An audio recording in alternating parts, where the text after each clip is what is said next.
Welcome to the channel. In the previous tutorial, we discussed factorial of a number problem and we solved that problem using recursive approach.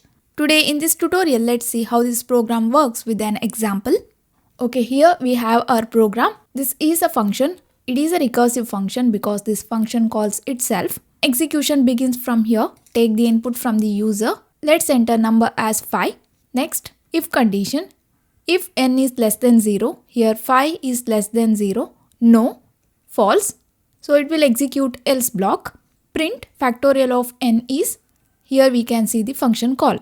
When Python sees the function call, it will execute its body. Here factorial of 5, n value is 5. If condition, n is equal to 0 or n is equal to 1. N value is 5, it is not equal to 0 or not equal to 1. So this condition becomes false. It will execute this statement. Here Python needs to perform multiplication operation, then need to return the result. And here n value is 5 and factorial of 5 minus 1, that is 4. Python cannot multiply it because it doesn't know factorial of 4. This is a function call. So Python pauses the execution of this function and it will execute factorial of 4 first. For understanding purpose, I'll show you different function calls in different slides. So now Python will execute factorial of 4. Here n value is 4. It will check if n is equal to 0 or n equal to 1.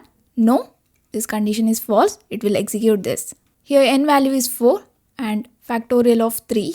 Python needs to perform multiplication operation here, but it doesn't know the value of factorial 3. So it will pause the execution of this function at this line and it will call factorial of 3.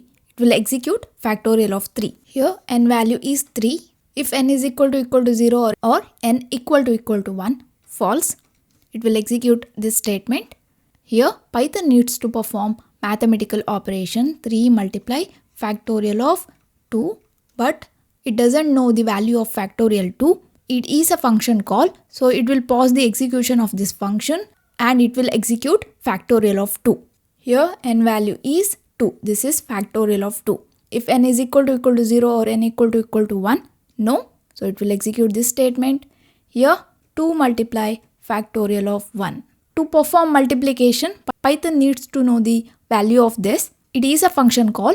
So it pauses the execution of this function and it will execute factorial of 1. Here n value is 1. If n is equal to 0 or n is equal to 1, yes, this condition is true. N is equal to 1.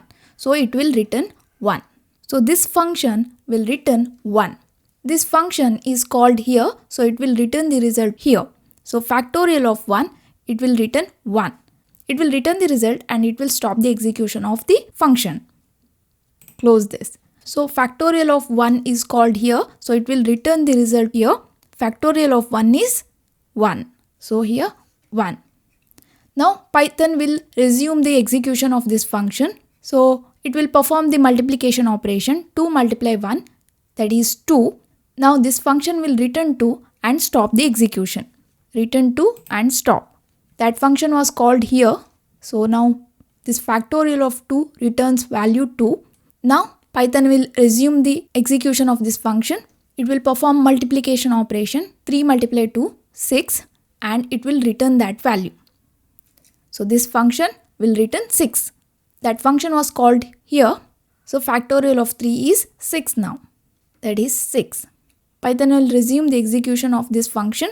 It will perform multiplication operation 6 multiply 4, that is 24, and it will return that value and stop the execution of the function.